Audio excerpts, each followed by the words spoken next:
محترم ناظرین کرام، السلام علیکم۔ وہ تمام تفصیلات جو آپ کو اس ویڈیو میں دی جا رہی ہیں یہ حضرت مولانا یونس پالنپوری کی کتاب بکھرے موتی سے لی گئی ہے۔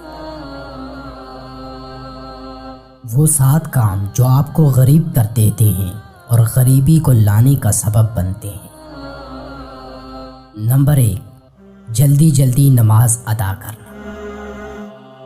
نمبر 2، کھڑے ہو کر پیشاب کرنا۔ نمبر 3، پیشاب کرنے کی جگہ وضو کرنا۔ نمبر 4، کھڑے ہو کر پانی پینا۔ نمبر 5، منہ سے چراغ بجھانا۔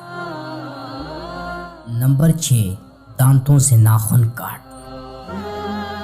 نمبر 7، دامن یا آستین سے منہ صاف کرنا۔ وہ 7 کام جو آپ کو امیر بنا دیں گے اور عزت میں اضافے کا سبب۔ نمبر 1، قرآن کی تلاوت کرنا۔ نمبر 2، 5 وقت کی نماز ادا کرنا۔ نمبر 3، اللہ تعالیٰ کا شکر ادا کرنا۔ نمبر 4، غریبوں اور مجبوروں کی مدد کرنا۔ نمبر 5، گناہوں سے معافی مانگتے رہنا یعنی استغفار کرنا۔ نمبر 6، ماں باپ اور رشتہ داروں سے اچھا سلوک کرنا۔ نمبر 7، صبح کے وقت سورہ